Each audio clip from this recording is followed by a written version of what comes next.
Aloha, everyone. Thank you for joining today on what I hope is going to be a very informative, fun, and happy panel discussion. How are you all doing?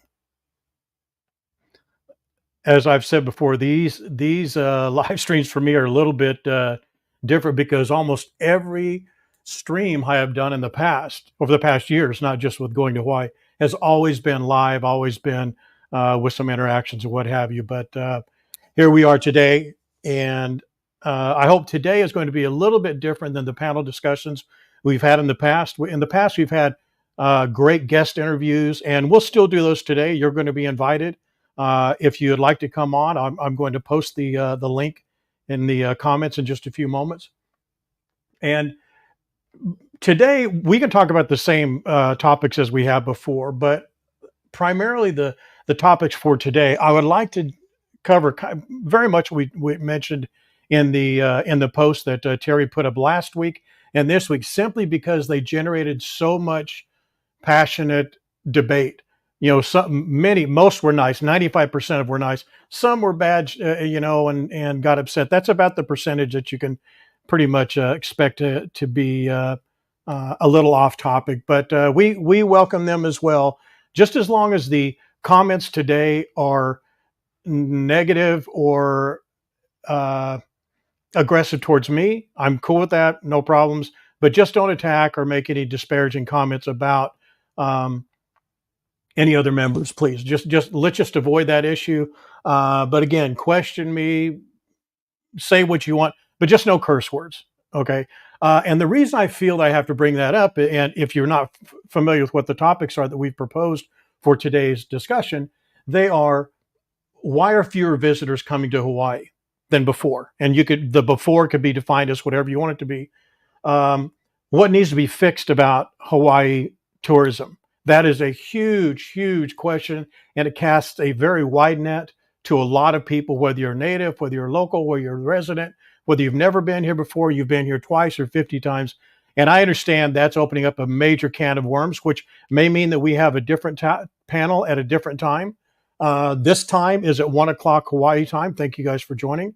So it's not really ideal for many residents or locals to join. That was not done on purpose. If we feel that there's a need or an interest in doing that, we can have this discussion every day at any time you like, early, late, whenever, from 3 a.m. till 10 p.m. Makes no difference to me. But I do want to hear from everybody. And then lastly, this is also a very open-ended question that, if asked to the wrong person, could also instigate some negative communication. But it is the relationship better between residents and visitors than before? And by before, there isn't a timeline, there isn't a date, there isn't any place I'm really looking back to. But I just want to know what your experience has been. Let me preface a couple more things, then I'll shut up and we'll bring on some people, or we'll have more discussion. The definition of anything that we talk about today is my definition. It may not be yours, it may not be Lance's, it may not be Janet's, it may not be Ross, a local, Sue's, it doesn't matter. We're going off what my definition is. And I think my definition is very much middle of the road. There's nothing very controversial about it. But if you don't agree, by all means, inform me, talk to me about what your views are. But I would like to not get caught up in the minutia of definitions other than in general terms. It may not be the case that we even get to that question or that issue really. And nobody on here, on this panel that I'm aware of, well, on this side for sure, is a Hawaii expert. I do not think I myself as a Hawaii expert, but just for some of the people who haven't been on here before, and maybe as a reminder to some of you, and I only say this just because of what this panel may end up discussing. My background is I have lived here on and off for 26 years. For the last 25 years. For the last 25 years, and 26 actually closer to, I have been in the travel, film, video, and web development and tourism business. We've had destinations and client clusters in New York, Miami, Orlando, Las Vegas, San Diego, Scottsdale, Phoenix, and all over Hawaii, in Mexico, and in Costa Rica. That does not make me an expert on anything other than those things I just talked to you about, and not even in those destinations. But I have had intimate conversations for years and years and years and years with hoteliers, hotel managers, hotel owners, which are very, very different than managers. Um, all the CVB boards, the convention and visitor boards of Miami, Orlando, Las Vegas, New York City. So I am not well versed in almost anything other than those topics I just told you about. And again, that is not to elevate your perception of me or to give any more credence to what I say, or any less credence. I am just voicing my opinion based on what it is I've done. Okay. What my experience has been. All right, so let's give a little bit of a shout out here because I feel you guys have listened to me ramble enough. Lance, good to see you, amigo. Always. Janet, my day is complete. Linda, good to see you. Ross, always. Margaret, Catroy, Sue, LC, Patricia, Lance again. I get a double dose of Lance from Facebook and YouTube. Thank you very much. Linda, great to see you. Diane, Ann. I have not been reading any of the comments because I've been focusing on speaking, and I just want to bring that up. Okay, I'm going to say this a couple of times just because I think it bears being said. When you come on to the panel, please, please, please be aware that you need to have headphones on. There's a little test. There should be a test link. Some people see it, some people don't. But when I post the link to join the panel, there's going to be a link. Click the link. You will come on what's called backstage, and in that backstage, I can see you. So I may ask you to wave your hand or give a thumbs up if your audio has been checked. But please make sure you have your headphones on, your YouTube and your Facebook off, audio off or completely closed out. Otherwise, there's going to be an echo and it's going to disrupt whatever good conversation we have going on. Okay. And you can also be a coward like me and not choose to be on camera, or you can be on camera if you like. Please don't join if you're on only a cell phone, especially on this particular episode. We'll test that out on another live stream, but it's always best if you're on a desktop, a high-speed laptop, or even a high-speed tablet. But phones just do not have the bandwidth. They just don't seem to do well on these panels. Okay. All right. So I'm going to put the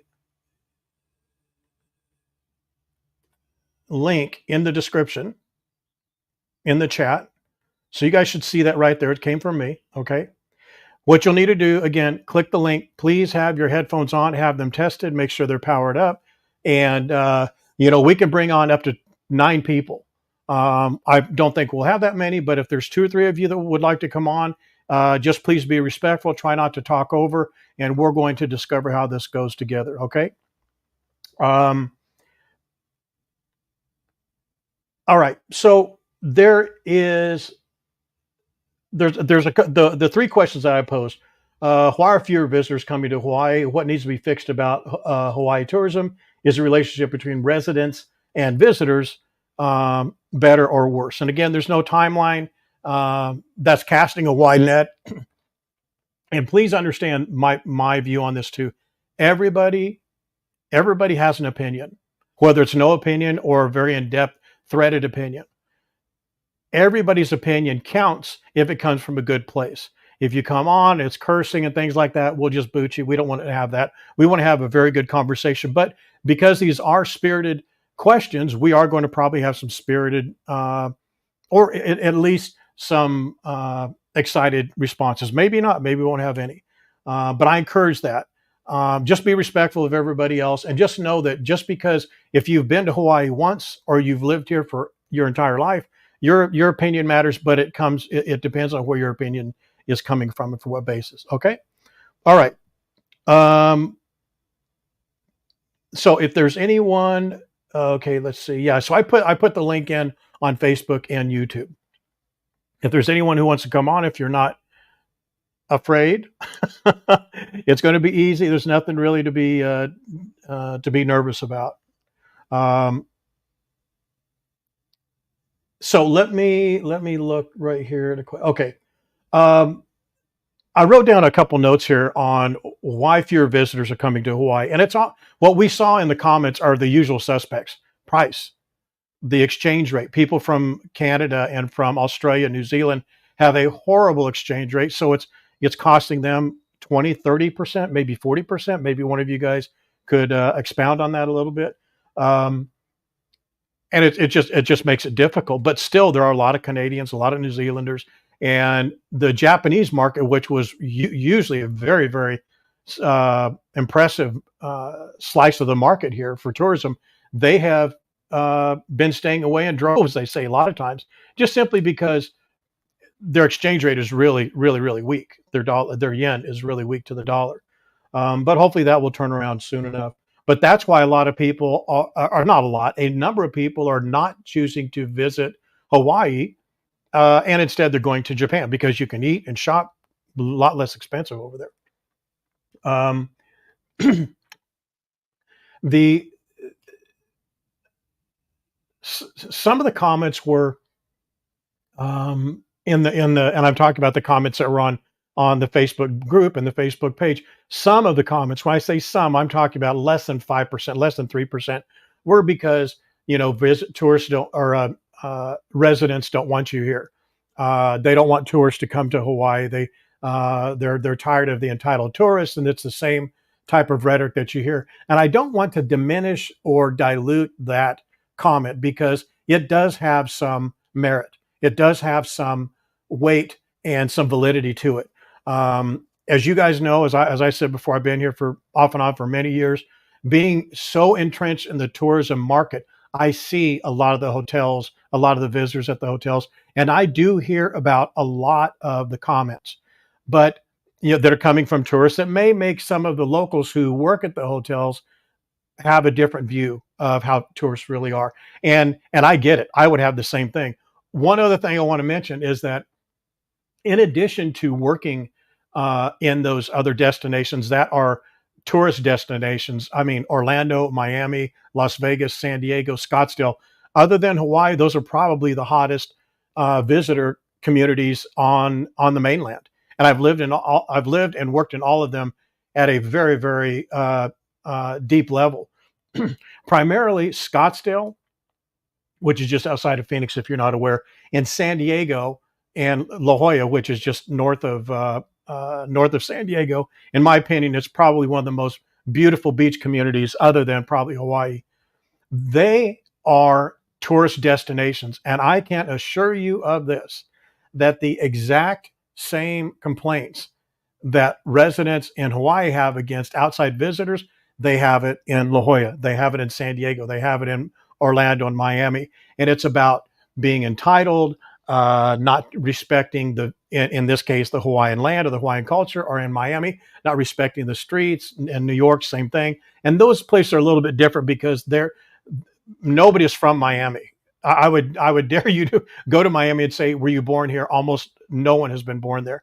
However, in Hawaii, it's much different because the residents that I'm using that term probably to make maybe some residents and locals and natives who are hearing that, it's making them cringe and they want to strangle me. I get it, but I don't want to list native residents, locals in each breath. And I don't think that residents are natives, and I don't think that locals or residents are natives either. In my opinion, from what I have heard from other known natives, that the Kanakamoli, which are the people that are from the true bloodline of Hawaii, those are what you would call a native. You may have a different view, a different definition. I understand it. Let's talk about it. But a resident, to me, is somebody who has lived here. If you've lived here 6 months because you had a very good rental deal, I think you are termed a resident because that's what Spectrum and T-Mobile will call you. Do you live here? Yeah, you're a resident. I don't particularly care about that. It doesn't matter to me. I don't care about terms. And in my opinion, it doesn't matter to me if you're resident, local, or native. Your opinion matters to me. And then I take from that opinion and I say, okay, this person is native. They are Kanakamoli, or this person is a local. They've been here for a long time. Or if you're a local and you were born here, I know a lot of people who aren't, quote, Hawaiian. They don't call themselves Hawaiian just because they were born here. Some do, some don't. But it runs the range. So you'd have to be very careful sometimes. I wish you didn't have to be, but you have to be very careful about how you use those terms. But very similar problems that people have in Hawaii about it being expensive are the same complaints and issues that they have going to Miami or going to Disneyland or Disney World or New York or what have you. But a lot of the complaints, or a lot of the, why is it more expensive? It is the exchange rate. It's not. And it's two things. One, the exchange rate makes it expensive, but then on top of that, the hotel rates are more expensive. And I truly do believe, and again, I'm going to harken back to this just so you know that I'm not, some clown who's just, making up figures. I know a lot of the people who are still in the hotel business, and I just flat out ask them. And because we were intimate in working with up to 42 of the hotels all across Hawaiian Islands, not just on Oahu or Waikiki, and we knew about these rates coming up. I'm talking about over the last 5-10 years. We were one of the very first agencies, my former company, who put the resort fee on the website for Hilton Hawaiian Village and Hiltons of Hawaii's website. A resort fee, I believe at that time, don't hold me to this, but I think it was $19. And it was an odd number. It wasn't $20 or $25. It was $19, something like that. And that resort fee was just to make up for a fee that the state had levied onto the hotels, and they needed to make up that profit. And understand this, that the hotels and the hotel ownership will not lose money. They will not lose money because they strive not to. And the way they strive not to is they just raise the rates. And typically you will see the rates go across the board. You will almost never see Hilton Hawaiian Village raise a rate and Sheraton Waikiki not do the same thing. Not because they're owned by the same people, because they're kind of not, but they just do it. It's just like gas stations down the street from one another. They raise it 2 pennies. The other one raises it maybe 1 penny, just so they're a little bit cheaper. But they don't race themselves to each other to the bottom. You know what I mean?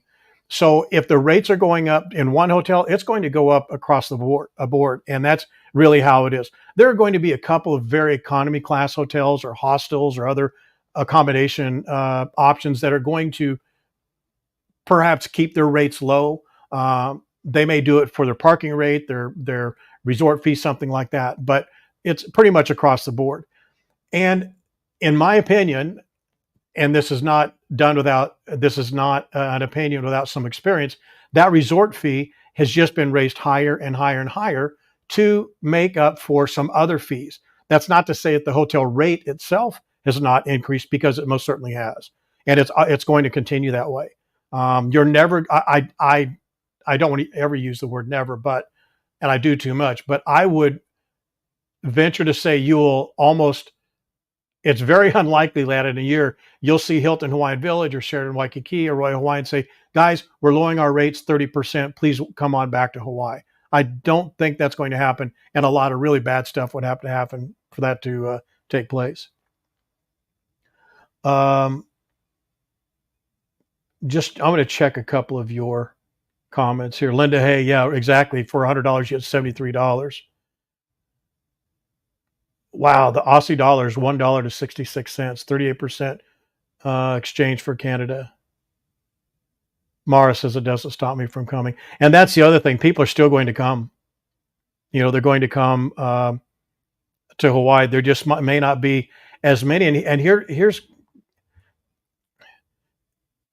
kind of a self-prophesizing edict, and that is that as long as people come and the rates are going high, you're going to see fewer people come, but they're going to be spending about the same rate. And I did not finish my point, which probably may not sound accurate, but really think about this. And this is a somewhat of a blanket statement, but just understand who you're dealing with.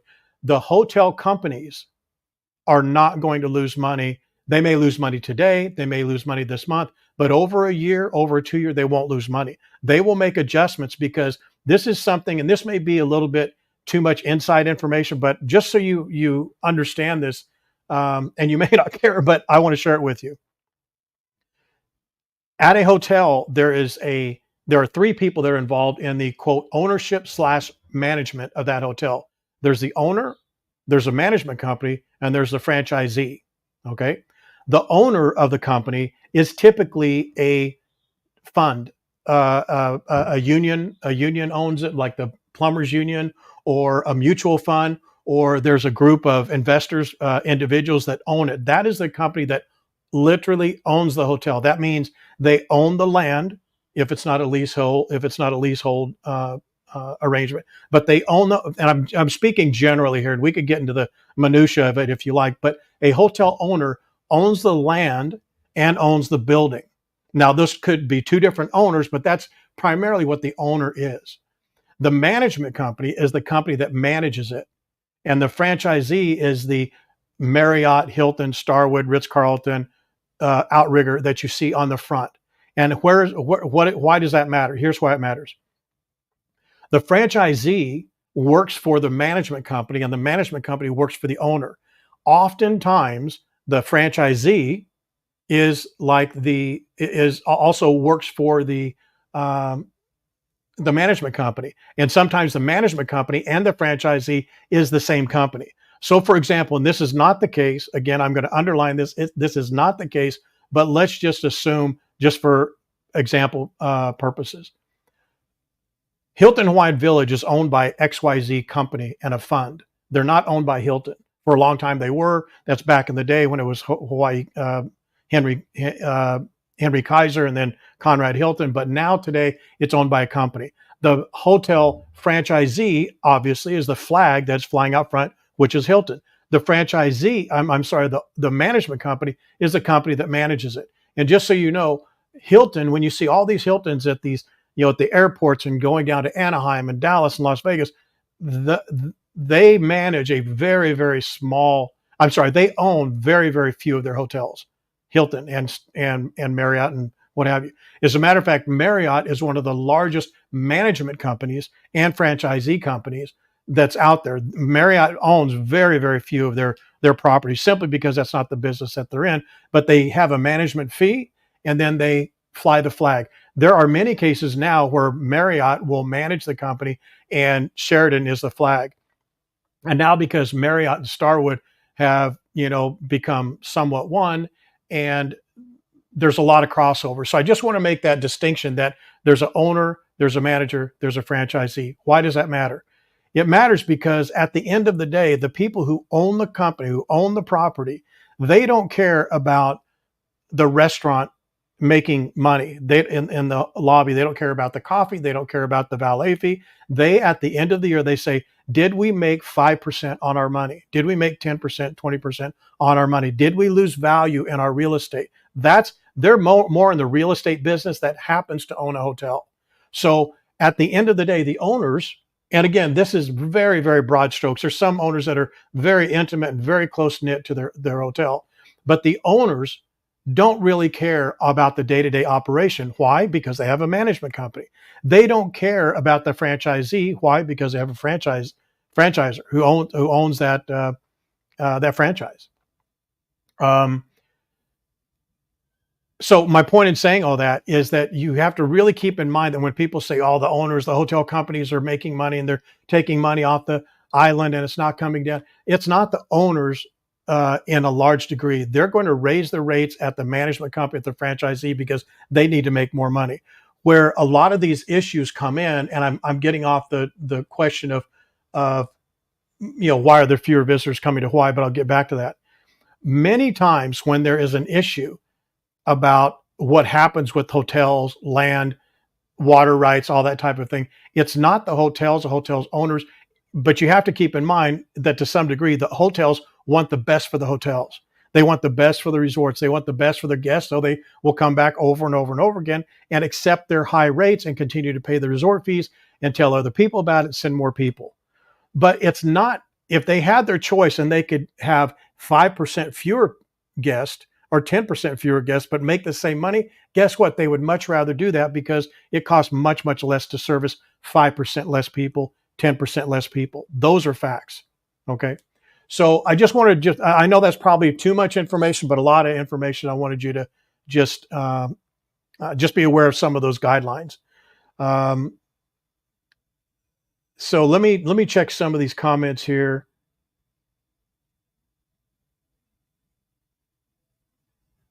All right.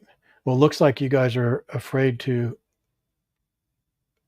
get on the stream. You don't have to be on camera again. You could do it just like I am with an avatar, if that's the case.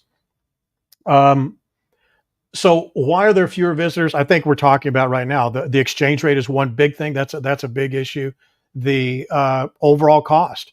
So if you have a higher, if your exchange rate is out of whack and you're paying higher rates, that's right there going to tell people, hey, I can't afford to come. But again, there's a lot of people still coming. I spoke to, and you guys have seen it, but I've actually spoke to probably 5 times more people than you've seen on camera that are from New Zealand, they're from Australia, and they said, we're coming anyway. We planned this a year ago. We're still going to come, and we'll worry about the excess costs.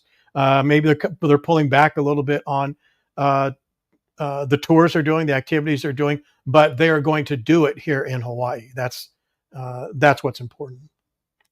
So, what are some of the things you guys are seeing as why fewer visitors are coming to Hawaii?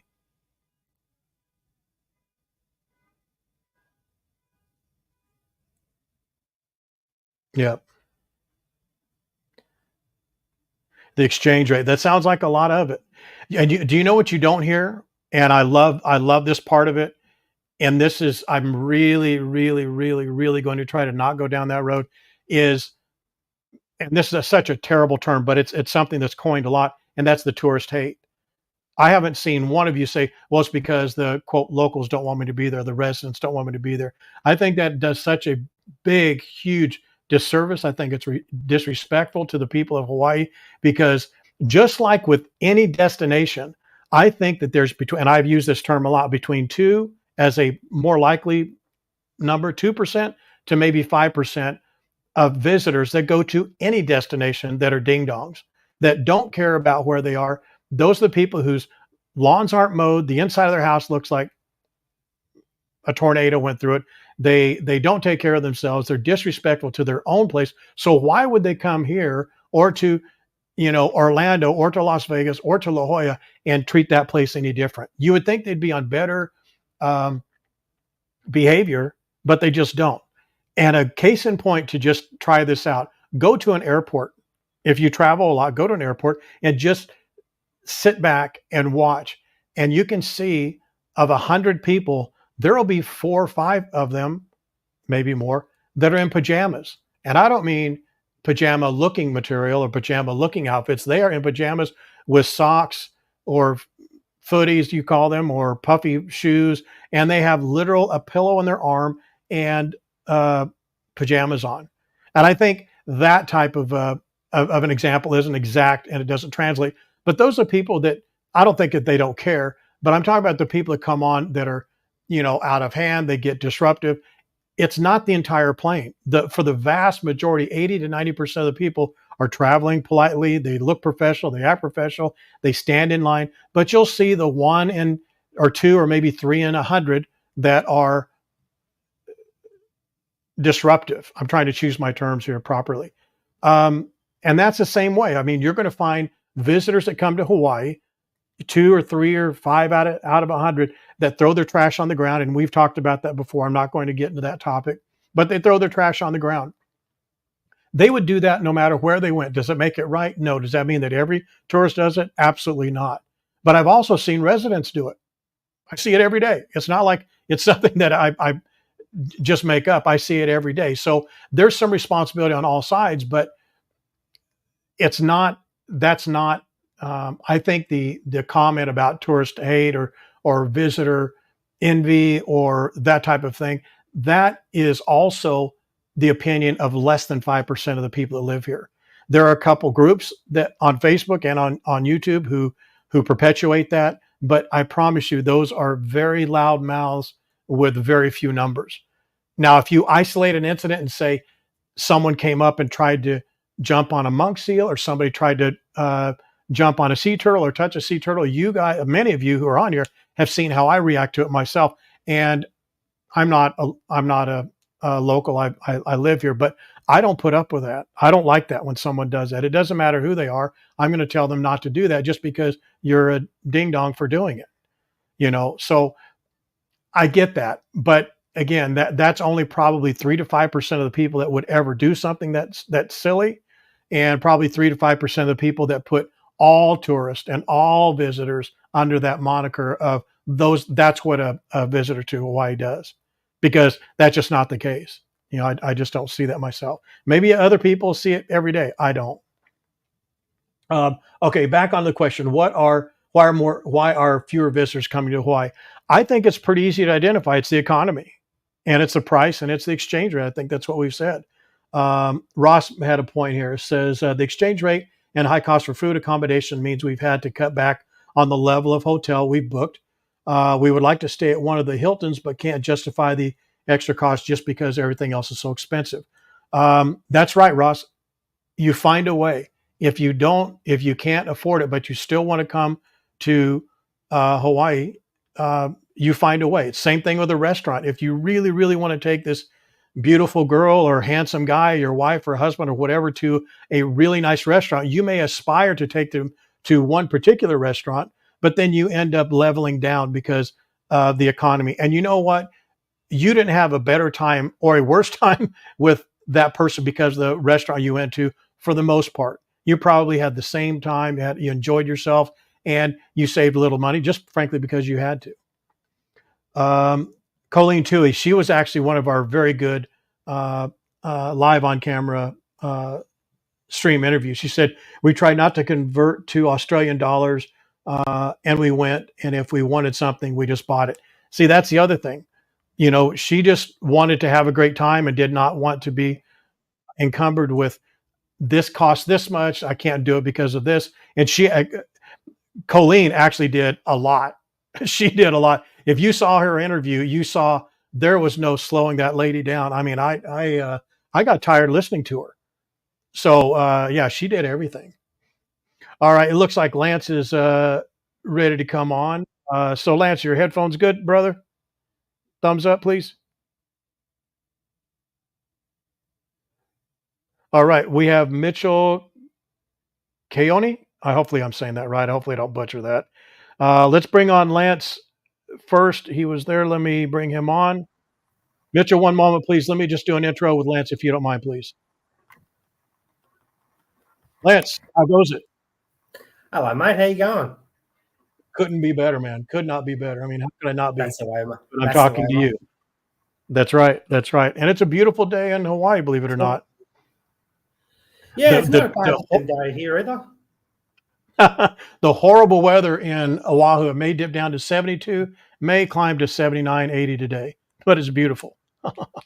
Oh, nice one. That's not a bad day at all. So, yeah. So let's ask you a question. I want to bring on Mitchell. Let's ask you a question first. Yeah, mate. Fire away. Why would you say there are fewer visitors to Hawaii right now? Yeah, I think what you're saying is right. A lot of it does. It all comes down to exchange rate. I mean, times are tough everywhere at the moment. I think the whole global economy is a lot worse than what those in charge of us are telling us. It's I agree. Let's. I'm going to bring on Lance. I'm sorry, Mitchell. You ready to roll? There he is. Grateful to be here. All right, there you go. So this is the first time we've had. Actually, no, we've had two people on there before. So Mitchell, how you doing, my man? I'm doing excellent. Like I said, grateful to be here. Good. Ohana. All right, good deal. So you live in Hawaii? I live in Vermont. Oh, you live in Vermont. Oh, okay. I thought I thought maybe I clicked your wrong profile there. So so what would you say is the reason why fewer people are coming to Hawaii? Economics. Isn't it always? Economics, yeah. So have you been to Hawaii before? I have family in Hawaii for sure. I've been handful of times. Excellent. Last time was in 2007, so it's been a minute. But, you need to come back. Things have changed. I'd love to. Yeah. Well, I think it is the economics, but I think the exchange rate. I mean, Mitchell, you being an American from the mainland, that's the exchange is not an issue for you, but it is economics. That's really what it is. And I think some people try to put it off as other things, but I think it's just pure economics. Any comment? It seems like the struggle's real. Definitely economic speaking. It was $700 round trip for me to go back in 2007 And to visit. wow, 2007. Wow. And where are you flying from? I flew out of, at that point, I believe Manchester, New Hampshire is where I flew out of. But Wow. born and That's raised about in as northern far away as you Vermont. can get. But my parents are both. My mom's from Pearl City and Navy brat, and my father's from Oh, there Conroe. you go. Nice. That is local. Mitchell, Keone, Watson. I'm sorry. Mitchell, Keone, Watson. All right. That's Okay. my full name. So maybe you have a different you have a valuable perspective in that you haven't been here as recently, but do you think that there's anything that really kind of needs to be fixed about Hawaii travel, or is it more? I mean, having come here as often, that may not be a fair statement. And same thing to you, Lance. What do you think? There's anything that needs to be fixed? Either one of you. It's funny. I'm just listening to Mitchell here. Nice to meet you too, by the way, mate. It's same in Australia. Same in Australia, Tony. It's a lot of the time it's more expensive to travel interstate and stay in a capital city interstate than what it is to go overseas. It's crazy. It's just everywhere you go, it seems. Yeah. But I hear that I've got so many American friends too, and they say the same thing, that it's so expensive to travel like from interstate. It's like I've got friends from like Oklahoma, Georgia, like all those middle state countries, and it's like, oh yeah, the nearest beach is 7-8 states away, but it's so expensive to travel there. So yeah, okay, I get it. Yeah. Desire's there for sure. Well, economics haven't lined up yet necessarily for someone like myself. Do you ever hear Mitchell, like from your parents, in particular your mother, about anything that she sees? Is she living here now? She's living in New Hampshire, retired Army. Oh wow, thank you for that. For sure. I think for her, we've been actually planning a family trip, trying to get, because my two aunts and my mother were all raised, in Honolulu, Radford Rams alumni, Navy brats. So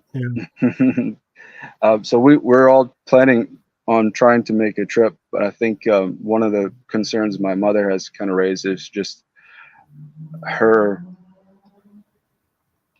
holding her breath that when she comes there to be not seeing what she grew up loving and seeing. I don't know if that there's any validation to that, but I know that she has some apprehension towards coming because she just doesn't want to be let down. And I don't know because you cut out there for a little bit. You cut out there just a second, Mitchell. Yeah. She doesn't want to be let down for what? For what purpose? It's hard. I mean, I'm paraphrasing, but I think with economics and certainly with the tragedy in Lahaina, I think she just has some hesitation that her picturesque experience growing up, being born and raised, on Oahu, and being very proud growing up. I think that she has some fear that she'll be let down, but I can't necessarily phrase it as well as I'd like to. I've been following along with all your streams, Tony, and I'm grateful that you do it. So that's how I've been Thank you, living man. vicariously through your streams, reconnecting to, Oahu, you know. Well, I appreciate that. That's why But we to do it. answer, but to answer your question, I couldn't give you an answer that is going to be any more than just speculation. I couldn't really tell you. Yeah, I get I'm not that. sure I'm the most educated on that topic, Well, the fact that you have an opinion on means why people aren't coming to visit, validated. Yeah. Well, other than I would bet that economics. your mother gives you can bring. I would bet that your mother can bring some insight to that probably, and I'm sure that maybe it's not her trepidation for coming here is one of them, but hopefully the economics change for you and her and your family, and you can come because most definitely things have changed. There, international marketplace is not here, but that's in the mecca of Waikiki. You're going to see a lot of change, but there hasn't been outside of Waikiki, in my opinion, other than the clusters of the communities. You don't see a lot of changes. You see more change out, I would say. Like a lot of the stores in Haleiwa are the same, or they've just swapped out to something else. There hasn't been a lot of expansion there. But frankly, there's not a lot of land to expand on. Um, but I think hopefully I think she's going to get the same amount of aloha when she gets here. That's one of the things that I think almost everybody on the stream, and we've mentioned a couple of times, Mitchell, you may have heard me say it, is I can almost remember the first time I came to Hawaii, and sometimes when I'm not here for like a year, but I come back and you walk off that plane and it just hits you that you belong here. And a lot of people who've been here only once or twice, when they leave, they feel like they're leaving a friend behind. Did Mhm. you feel that when you left in 2007? When my Aunt Lori dropped me off, absolutely. When you said that this morning, or whatever stream that you mentioned, that the going on the versus leaving on the airplane versus going towards Waikiki, that definitely resonated with me big time, because that's all those feelings came back to me when my Aunt Lori brought me back to the airport to fly back to Vermont back in 2007, for sure. Yeah. It Well, resonated strongly. some people like Lance, I mean, they really come to grips. And I think Lance, and I'm not just saying this just because he's here and but he Well, has I really hope Mitchell and embraced. his family get back there soon. Anyway, I Yeah. hope they get back as But soon as they can. Lance has really embraced the Hawaiian culture more so than almost anybody that I've seen that's not Hawaiian. I mean, he's learning to speak Hawaiian. He knows. I mean, I'll be walking down the street sometimes and I'll start going in one direction. He'll say, no, no, it's over in this way. And here's a store in Haleiwa, or here's someplace on the North Shore. So he is in my opinion, a prime example of somebody who's not a resident, but respects the culture like you would not believe. And, you know, expresses that by learning the language and knowing so much. What would you comment on that, Lance? Yeah, I mean, it's funny being born and raised in Australia. I've been an island hopper my whole life, and when Oahu, when it hit me, was different. It's from the moment I first landed, it was just that sense of spiritual belonging. There's something in me that it was. Yeah, don't consider myself Australian. I consider myself a citizen of the world. But Hey. Oahu's, for me, home's not about where you've come from or where you live or what you do. At the end of the day, home's about where you want to die, where you want someone to scatter your ashes or push you in a boat out to sea. And for me, that's Oahu. Is it really? Yeah. Oh wow, that's something. That's something. Yeah. It's definitely something my grandmother also I've got it mentioned. all planned already, mate. Just scatter me ashes over the Anahulu. Wow. Polly. What were you saying, Mitchell? The Polly, right? Yeah, I hear you. Oh, I was just saying, that's one of my grandmother's wishes as well. She's 86, and that was one of the things she's requested of me, is to spread her ashes here in Vermont, and then also in Oahu. Oh, bless her. Sure. Yeah. Yeah. Hopefully that's a long time from now. Exactly. Yeah. But that's grandma's rig, you know. Oh, that's her rig. Well, That's it grandma's looks like rig. it's going to be a long time from now. That's a pretty Grandma's stout rig. rig she got Fucking out there Bronco. driving them. Yeah. Hey, Granny. Yeah. Nice.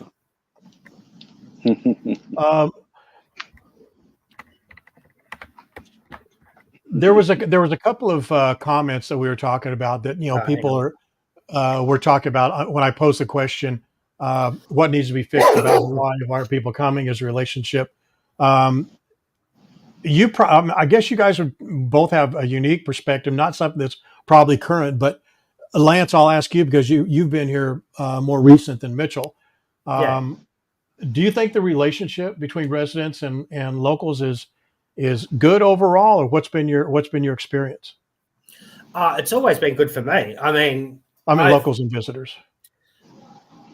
I think from what I've seen last time, I think it's funny. Like I've seen from all over the world, and I think the one thing I noticed last time is a lot of people they tend to sort of I think because of those stereotypes about the locals not liking tourists. I don't know, but I noticed myself last time. I personally didn't see a lot of interaction between tourists and locals. I mean, whereas me, I'd walk down the street, I'd be like, "Hey, how's it, bro?" You know, and they'd be like, I'd be like, they're probably looking at me thinking, "Who's this crazy Aussie?" You know, but yeah. But Lance, you travel to all over the place. You're going to Thailand for your next vacation. I think you're going on another vacation between Thailand and Hawaii. Is that correct? So February next year, I'm booked in for a family cruise with my wife's family. It's my brother-in-law's 50th birthday cruise. So we are off to the South Pacific, off to Vanuatu and New Caledonia. Wow. So your experience with other locations in Thailand, well, Thailand may be a little different. Is it the same? I'm not saying where you get really entrenched in the culture. Rusty. Yeah, but I'm not talking about how you're entrenched in the culture. Everywhere I go, I make the effort to learn the language. I mean, with apps on my phone or Duolingo, whatever. I always make that effort to speak the local language wherever I go. Hawaii's been no exception, obviously. I think for the most part, Hawaiian people, when I get caught up in it too, saying residents, locals, natives. I'm talking about people that are natives and people who have been born here or who have been here since they were like 2 or 3 years old and now they're adults. Those are the people I'm talking about. I allege 95% of those people like people overall. They're not all in love with everybody from the mainland. You're never going to get that anywhere. But there's such a small percentage of the people that just have an issue with visitors. And I'm telling you guys, it's the same as I experienced when I lived in La Jolla, when you lived in New York, when you go down to Mexico. It's the same thing. There's a small percentage of people that don't care for people coming in and encroaching on your culture, your food, your businesses. But the vast majority of people, number one, don't care. I would tell you, I would allege that out of 100 people, probably 50 of the people could care less about who comes, who goes, as long as you're respectful and do the right job, pay your bills and move on. They have far more important things to worry about. Their family, their kids, are they going to keep their job? Are they going to get the raise? Yeah. They don't care about that. And of those extra 50%, I think probably 40%, there may be a couple more that care. And if they're involved in the tourism business, whether they work at a hotel or not, or the bar or the hospitality industry, they care only because they want to make more money off the visitors, as they should. If they make $10, they need to want to make 12. If they make 12, they should want to make 15. That's how the economy goes. There's only a few percentage of the people that have issues, and I think an equal percentage are the people that deserve that disdain. To be quite honest with you, laissez-faire. Look, the simple fact is, at the end of the day, without tourism, Hawaii's dead. It's that simple. Well, agriculture industry's on the downturn there. The second biggest one of the sugar industry's gone. That was the biggest one of the biggest money makers for years. It's simple. Agriculture can't sustain Hawaii alone. So without it, tourism, what else is there? Well, Lance, you said that, I didn't. I mean, that is a very cutting statement. I mean, I respect you saying it, and that's a belief of a lot of people. And the rebuttal to that, us Aussies keep it real, mate. Well, there that starts a big discussion among people that live here, because I think, one, they're proud and they don't want to be beholden to people that they in some cases view as not welcomed, them controlling their income. And you'll hear a lot of them say, well, COVID proved that that's not the case. COVID proved I see the local point of view too. I can understand it from the local point of view, of course, as well. Yeah. Well, it's like COVID did prove a lot of things. Number one, I loved it that COVID didn't happen. What am I saying? I like that COVID proved that if we restricted travel, look at what happened to Hanama Bay. Look what happened to North Shore. Yeah. Look what happened to Sharks Cove over there. It was amazing. It was so abundant with reefs, and fish that hadn't been there in years came back, and the colors came back in just that short period of time. I truly believe, and I've said this a number of times, and because of the Facebook page, the YouTube channel, and the website that's being developed, the people that are really counter to Hawaii travel, they say, oh, all he wants to do is bring all the visitors and more tourists and grab more money and profit and whatever. That's not the case. I would actually prefer fewer people, but more informed people, and people that really appreciate Hawaii more. That's why I want to have come back. I am all for restricting Hanama Bay. I personally think they should cut it in half.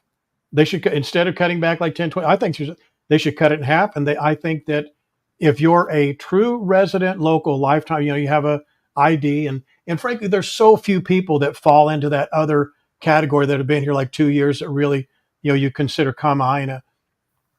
I think if you're native, you should get all types of breaks. You should get all the discounts. If you go to a restaurant, I actually prefer, even though I've got the ID, I don't take any Kama'aina discounts ever. I think I did it one time on accident, and because they just put it on the bill. But I think we should have, everything should be limited. We should restrict the people at the botanical gardens, limit the number of people at destinations. You can't limit the number of visitors. But by virtue of the rates being so high and the exchange rates being so low, that's happening right now. Yeah, it's a fair point. So, yeah. Historian. I'm a historian. Social studies. Yeah. What's that? Major. Social studies major, Tony. Got a bachelor's degree in social studies. Yes, sir. Oh, so. Wow. Do you apply any of that to Hawaii itself, or more towards mainland, or what? I just mean that Hawaii's always been a melting pot, at least in context of Kamehameha on, hasn't it? So yeah. Yeah. Well, I know that one of the unique gifts about it was a real melting pot, especially for its time. Yeah, correct. I don't know the real numbers, but the numbers that come to mind is that there's like only 4,000 true Kanaka mole mole in Hawaii, and that like 80%, don't hold me that number just comes to mind, that 80% of the population, in particular Honolulu and maybe Oahu proper, is Asian Hawaiian. The Filipino, Korean, Chinese. I mean, those are people who came after the early 1900s, like 1899 to 1903, when they came for the whaling and sugar industry down in Chinatown. That's why Chinatown became so abundant so quickly. I mean, they built that community up in such a large degree because so many Chinese people came over, and they embraced the Hawaiian culture, but they also brought over a lot of their influences. I mean, there are very, very few dishes Hawaiian dishes that you could say that is a Hawaiian dish, without it be having, and I mean this term in a great way, cultural appropriation in a very positive way. Actually, wouldn't Calabash be doesn't. appropriation. That's negative. Right. Yeah, Yeah, mate. Sign in. Say no more. yeah. Mhm. I guess appropriation is a bad term, but where they've embraced someone else's culture. Yeah. That's really what I'm talking about. Yeah, I get what you're saying, mate. Yeah. Yep.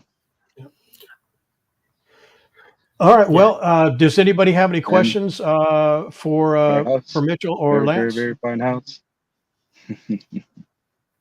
I'm sorry. What was that, Mitchell? You cut out. Our house is a very, very, very fine house, Tony. That's Very, right. very, very Isn't fine that house. from Crowded House? Is that a Crosby, Stills, and crowd? Nash. Oh, then I was way off. I was thinking about the UK band. So do you guys have any questions Yeah, I about sing a different song from too. or about Lance or Mitchell? Let me just look at some of these questions. Interesting perspective. My daughter, the first trip. Very true, Lance. Yeah, a lot of people agreeing with what you, said. Isn't that right, Mitchell? Margaret. Yeah, well, someone Yeah. had to say it. Yeah. So do you have any parting words, Mitchell, that you'd like to share? Grateful to be here, Ohana. Very grateful. All right. Well, Thanks for our walks, Tony. Very blessed. all right. All right, brother, man. Good. I'll look for Nice you to on meet you, the Mitchell. chats Have a too. good one, mate. Okay. And Lance, do you have any closing words or statements you'd like to?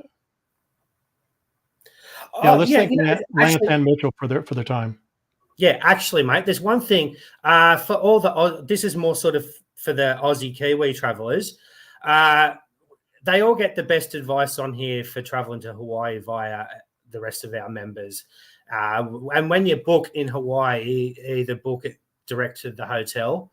But if you're one of those that's coming on a package, like a package tour, or surprising someone with a package tour, or like shouting the kids somewhere. The best advice that I will give if you're looking to go to Hawaii on a package is choose a package with resort fees included.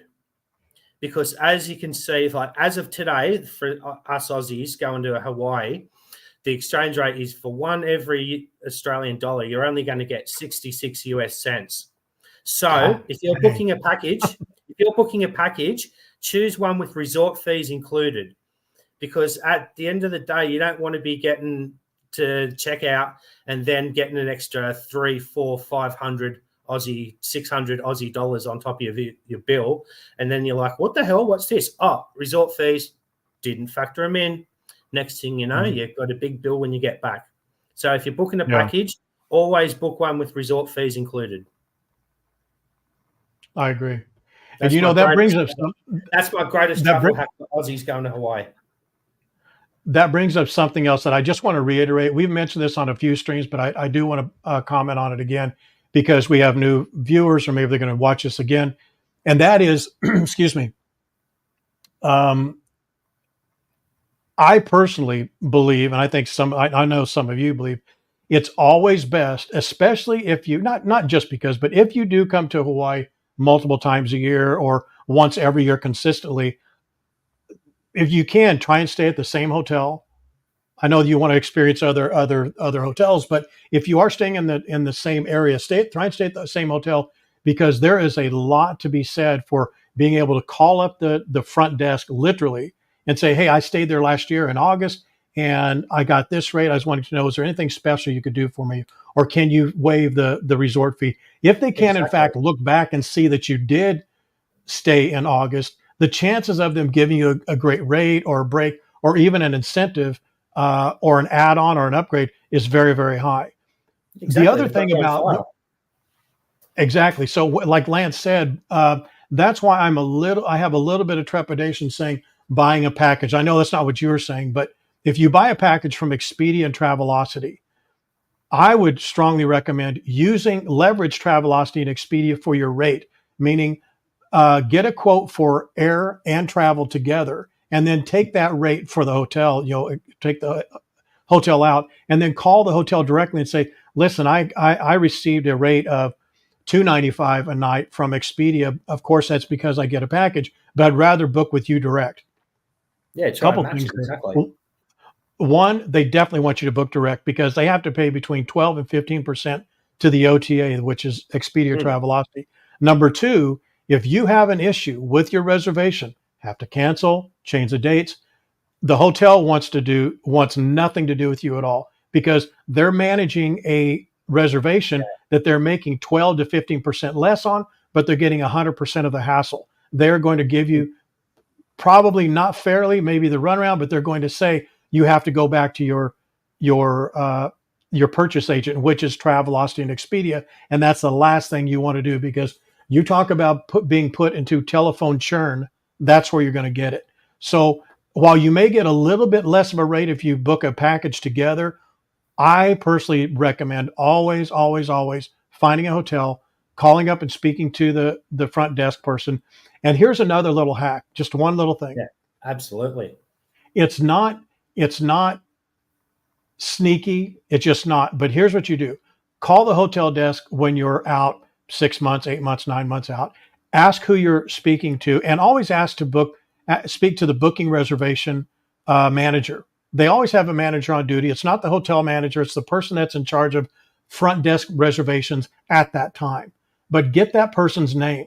And let's say that person's name is Lance. So speak to Lance, use his name, and then come to some sort of a communication relationship. Build that online dialogue. And then if you can, call him back the next week and speak to Lance. And then call back a week later, and maybe you haven't booked yet, but you want to ask some questions, speak to Lance. Two things will happen. One, you're always going to get Lance on the phone, and you're going to build that online dialogue relationship. So when you do check in, if you have not gotten or received rather a discount or an upgrade, when you get to the hotel, say, "Hey, you know what? I spoke to Lance. Is he here?" Lance will come out. You say aloha, shake his hand. The chances of you getting an upgrade or a freebie or something is very, very, very, very, very high. And that's not being sneaky. That's just building that relationship. So when you do get to the hotel, they want you to have a great experience. So if they can give you something that's not going to cost them much, maybe a gift card, maybe a room upgrade because they don't have those rooms booked out, maybe you split your travel in that room. Maybe you're staying for 8 days. They'll say, "Listen, if you don't mind splitting your stay between 4 days in this room, 4 days in that room, the last 4 days I can give you a 2-room suite. Would you like that?" Yes. That's the type of thing that happens. If you put Expedia Travelocity Priceline between you and your hotel, you're generating a valley, a canyon of communication. It's not like they don't appreciate you, but I promise you, if you're in line with someone who is booked with them direct, they are going to, the front desk is going to be much, much more likely to give them some gifts, some upgrades than you. That's just experience there. I'm just having done that for years and years and years. Do you have any other travel hacks, Lance? As far as Hawaii goes, I mean, one of the biggest things I always hear about is the cost of food and the cost of eating and that. Honestly, try local. I mean, what can I say? Eat local, like classic Hawaiian plate lunch. You can never go wrong with it. They're big. They're big. They're filling. Sometimes they're big enough to cover breakfast and lunch. Yeah. So, you know, that's a great, right. You can make your dollar, stretch your dollar further. You definitely can. And you're right with the food being better. Hours. Yeah. I think the sweet spot for plate lunches and food trucks and some good local foods is about the $18 to $25 range. And that may seem high, yeah, but like Lance was saying, they're very filling. You can go to some places in outside of Waikiki. You can go to Cocoa Head Cafe. Some of the places we talked about, Koa Pancake House in Kaimuki. The food truck events that we go to, you can get some very, very good meals for $18 to $25. There's a place that I brought up the other day, and I want to mention again just because it's top of mind, and it is a they would embrace this term, but they're a hole in the wall. It's called Ray's Cafe, RAY apostrophe S Cafe. Yep. They're more towards Bishop. Ray's downtown. Look at Lance flexing that muscle. Yes, sir. That's exactly. Yeah, Have you eaten there before? Yeah. Oh my gosh. You tell them what tell us about Ray. It's what can I say? It's Hawaii on a plate. It's legendary. It's iconic. They throw that term around, iconic, a lot. But there are certain places in Hawaii, like Leonard's Bakery, Rainbow Drive-In, and Ray's, that are legendary. Ray's is not to be missed. Ray's, in my opinion, it's one of my top 20s. Just so you know, guys, as we get closer to the website being launched, I started to make up my top 10 list. Like if I were going to stay for a day or week, these are my top 10. I actually had to expand that to 20. And on that list, Ray's would be one of them for two things. One, the cultural experience, meaning local, hardcore, hole in the wall, but some of the best food you will have in Hawaii. Guarantee you. That's Ray's is one of them. Old school. That's what I love about it. It's just, Yeah. Just a quick mention. I just noticed something here I'm not able to read the comments and engage like I normally do, but I think it was Sandy said something here that I want to point out. She says, when I leave, I give the hotel manager a gift. You could probably not spend a $20 or $40 bill better than something like that, because that means a lot. That's a great hack. Someone else also echoed something we've talked about before. Nice one. Get on every single email list you can. And we've said this before. I would join, especially if there's not any fees, every membership that you possibly can for hotels and travel. Obviously, the credit cards are something completely different. That's not what I'm responding to. But you can join Hilton Honors, Marriott Rewards for free. Get on those because they'll send out offers all the time. And then I would look to probably 8 or 10 of the hotels that you are experiencing or considering experiencing a stay there, and get on their email list. I will tell you this because I've managed it for 25 years. Hotel email marketing programs are horrible. They don't know how to do them. They don't do them right. They've tried to manage them properly, but they inherently do them incorrectly, and it's not not well managed. Having said that, I would get on every single hotel's email list just so that you can reference what those special offers are. Here's the reason why. You may see a Valentine's Day offer that was 30% off, or 5 days, book 5 days, get 7 days, something like that.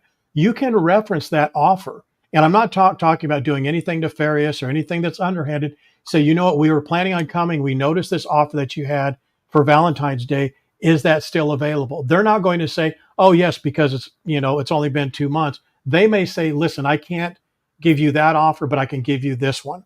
And maybe it's 10%. Maybe it's an extra day free. Maybe it's an upgrade. But always reference their prior offers. Those are really, really good strategies to implement. And a lot of times they'll do it. Yeah. I've noticed that too. Yeah. I've seen people Blue Ocean. Yeah. Sandy mentioned Blue Ocean. So, let's love that place. Just to look at it, you walk past it, it's like, oh, what the hell is shipping containers? Oh, hang on a sec. Yeah. Let's talk about, John said big portions. I'm not sure who he was talking about. Allison said, sometimes I go to the supermarkets to buy simple ingredients, fresh local produce. Boy, going to the local farmers markets, especially if you're going to have a kitchen, if you're going to stay here for 7-8 days, there's just something about buying the produce and the vegetables here local and cooking it, even if it's simple eggs and, some produce. The farmers markets in Hawaii are great. Oahu at least, I know that. Especially, I haven't been to those Kakawako ones yet, but that's that's on the cards for someday.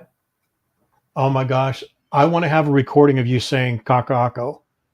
I need that to be my ringtone. No worries, mate. I'll record it and send it to you. Done deal.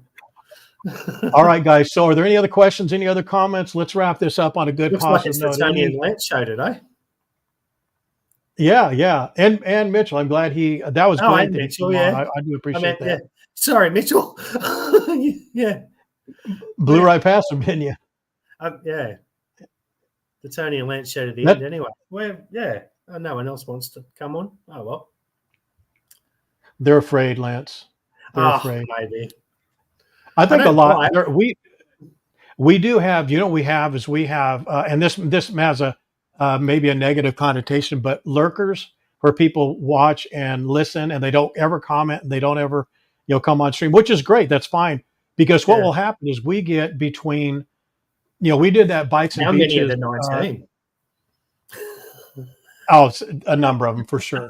We're going to trust me. I'm going to get it. I'm going to get it. Some comments on, which is fine. I would love for them to come on and let them blast out of their anger and then come on and just be cordial and talk about what their real concerns are. And that actually, I'm glad you brought that up. That's going to segue into what our next conversation is going to be on the live stream, which is about the housing. Are foreign visitors and foreign buyers really the culprits, and are they really the reason why locals can't buy housing here in Hawaii? And frankly, that isn't true. I mean, just something to carry over to that next conversation when we have it is, I wrote these numbers down here. You look at why the housing is the way it is and why not rentals, but just housing is. In 2023, of 100% of the houses that were bought, 74% were local, 23% were from people on the mainland, and 2%, actually less than 2%, were what are called foreign, meaning people in Japan and things like that. So it's not the mainlanders coming over and buying these properties up. As a matter of fact, that it's difficult, to buy the properties here. And one of the main reasons why there is such a housing shortage is not because you hear it all the time. You hear often from mostly from these groups that don't like visitors and tourists. They say people are coming to Maui and Kauai and Big Island and Oahu and buying up all these rentals. Yes, there are rentals that are being bought, but it's the problem is not the visitors being here. To me, it's the legislatures that are making everything restrictive. There are more regulations to build a new house or build new housing in Hawaii than anywhere else in the United States. More so than Canada. I'm sorry, more so than California, more so than Florida. It's almost impossible. And if you look at the regulations and people who I know who have money to come over and drop 20, 30, $40 million on a new multi-housing complex, I think you guys may remember that story I told you about that friend of mine. I've said for years, mate, they'd tax you on the oxygen over there if they could. Yeah. So well, you know what it is? It's the mishandling of taxation. If you don't like what's being happening in your government, you need to get new people. And that may seem like a simplistic thing, but if you're putting a governor, a mayor, a city council into place, and you're not getting what you want in that election cycle, get someone else in there. It may take 3 or 4 cycles, but change that. The tourists aren't coming in saying, here's the regulations for the housing. Try to get somebody who actually has the 30 or 40 million to build a building to come into Hawaii and do it. They can't do it. I know that from personal experience with a very good friend of mine who had the money, had the plans, paid for the inspections, and it took him 3 years to get a final no. And there were other people that were locals who had money as well. And guess what? In 5 years, it's almost been 6 years. In August, it'll be 6 years. In 6 years, not one single stick on that property has moved. Not one. Yeah. And I go past it once a week. It's not changed. And it's a housing addition that it's 5 apartment buildings. They wanted to tear them down, put up affordable housing. This guy had cash money. It wasn't going to be mortgage. He was going to literally put down the cash. And he just moved on. He went down to Mexico, built a hotel down in Mexico. So, it's not a lot of evil mainlanders buying the residence. I do not disagree that there's a housing issue, 100%. I see it in the buildings that I've lived in, but it's not people snatching up all these buildings and condos. It just, there's a high percentage, but it's not higher than what locals are buying the real estate. Yeah. So real estate prices in Australia are going crazy, mate. Especially in Sydney, the average house is close to $1 million. Maury said that same thing. The house prices in Sydney are also being driven up by overseas investors to a degree. Yeah, But go ahead, Lance. No, if Marie's 100% right. I see it in a lot of cases too, and I've known people myself where a lot of the time what happens here in Australia, especially in Sydney, is you get a lot of overseas investment in local property. Then later on, children come here for university, and next thing you know, what's the word? Oh my God, mental blank. Graduate university, and they graduate university, and they've got a place here that mum and dad bought them from overseas. So it's kind of same thing happens here. Locals kind of get pushed out of the It's 100% right. Well, it happens everywhere, I guess. I can tell you in two places one place I've lived and one place I've visited several hundred times, New York City. And I know that I know New York City probably better than I even know Hawaii. And New York City is the prototypical, and even Hawaii's getting that way. Honolulu over there by Ward Center, and those 5 new skyscraper or high profile buildings that are being built for condos, they're being sold right now. But in New York, you can go into buildings that are 80% empty, and you could see literally floors of condos that are bought by 2 or 3 people, a couple of Chinese people, a couple of Russian people. And they're doing it because there's not a good way to say it. It's a money laundering. They just come and buy it and they leave their money over here in the U.S. It's taxed differently. It's not as easy to get a hold of. The U.S. government can do it. But I would assume that there's a lot of that being done here as well. But you're not talking about the local people trying to buy a $5 million condo. That's what's going up in these big buildings. Yes, they are affected by it, but that's not the reason why housing is so high, in my opinion. Yeah. Marie said that about the uni students. She agreed with what you were saying, Lance. Yeah. Yeah. Anyway, it is what it is, and it's like you said, it's all about electing those that will do something about it if you're not happy with it. Well, to me, this is a, and I've said this before, and I know it gets a lot of stick. And if there's anything I say that's going to get negative, and if I get assassinated, this is why. This is very broad strokes. I understand. Well, you can't do that. You can't wave a magic wand. I understand that. Yeah. Take the steps I'm saying, and just realize that there are tentacles that come off each of these steps that has to be affected by action, right? And those there needs to be a committee, a panel, a group of people that is an odd number that has true Native people on it, and the necessary politicians that can put the laws through. Because if you have a panel of true Native Hawaiians, long-term residents, locals, whatever, they definitely need to have that. They need to have a very strong grassroots committee organization. They should have that and have the loudest voices they should get and ask for everything that they want to. Whether they get it is one thing. Whether they ask for it, they should definitely ask for it. But you can't have those people on a panel and get almost anything done unless you have politicians and legislatures on that panel as well. So they need to have a panel of equal weight, or maybe an offsetting weight, so it's not a hung jury, so to speak. Can't have 12 people. You need to have 11 or 9 or something like that. But that panel, let's just call it that panel, needs to be there for the people, and each island needs to have their own panel. The government, and again, this is where the magic wand comes in. There needs to be a fee levied on the hotel people, and maybe that is $1 or $5 or $10 or 10 cents or $50, something, $8 figure. Let's call it $1 for right now.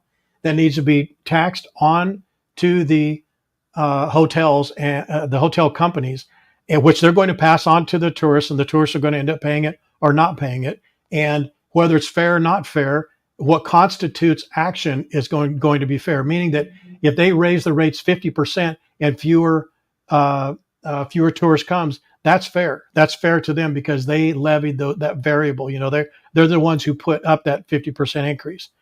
But they need to have that dollar figure, whatever it is, and that dollar figure for some legal way needs to get 100% of it given to that committee, and that committee decides what happens to it. But that committee needs to have 8 or 10 programs well thought out, well planned out, so when that money comes to them, they're not caught up in 10 years worth of red tape that makes that money go away. You know what I mean? So, and there needs to be an accounting firm that's locally owned that will manage that dollar, whatever that dollar figure is, for either free or 5% or something, because you could have a charity and they have like 95% cost rate. So 95 cents of every dollar goes to management of that money, which is ridiculous. They need to have somebody come up and say, we're a local accounting firm. We will manage this accounting from the money that's taken from the hotels and that dollar or 95 cents that goes that panel. But that panel needs to have well thought out campaigns, whether it's housing, homeless, something. They need to have those campaigns well thought out, planned out, budgeted, designed, architected, ready to go, so that when they get this lump sum of $1 or 10 million or 100 million, whatever that dollar figure is, so that when they get that money, they can put it into practice.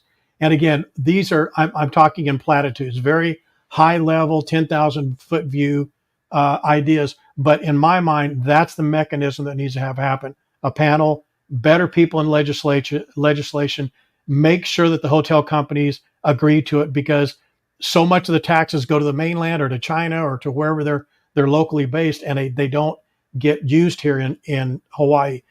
You go past that by building that panel and putting that fee, which obviously is going to get passed on to the tourists, which is you, me, and other people, and it's going to get paid. That's it. Move it on. Well, if it's a small price to pay for the future and prosperity of Hawaii, I'm happy to pay it. Yeah. I would bet that if you if you were able to get all the tourists, which you can't, all 10 million people in a room and say, guys, would you pay $5 more for every stay if it went directly to the Hawaiian people, and this panel and this process that I just described would work? I guarantee it 99% would say yes. Yeah. The response I'll get is, well, that's all fantasy. It can't happen. I know what I said can't happen, but a version of what I said can and should happen. And I know it's been tried a lot of times, but you can't stop trying. You can't complain about the problem and stop trying. You know what I mean? You just can't do that. Yeah, absolutely. Yeah, I know what you mean. Yeah. Yeah. Sandy, you're right. There's a lot of leasehold properties for sale in Hawaii, and that just basically means you're leasing the land. You may own the house, but the land is owned by someone else, and you're paying maybe what would be a lower rate for that land because it's leasehold. But that's what happens. The other option is fee simple, which means you have complete ownership, absolute ownership. You can do it what you want, buy it, sell it, trade it, will it to somebody. But a lot of it's leasehold. A lot is leasehold. Yeah. All right, Lance, I think we've kept everybody here long enough. We went over time by 25 minutes. Shocker. Any closing statements? Mate. We'll do that again. Any closing statements from you? No, it's funny. Like, just final thought about what you're saying with tourists and local interactions and that. I think at the end of the day, if you go there with, like I said, just don't go there with attitude and expectation that I've paid so much money, I expect this level of service.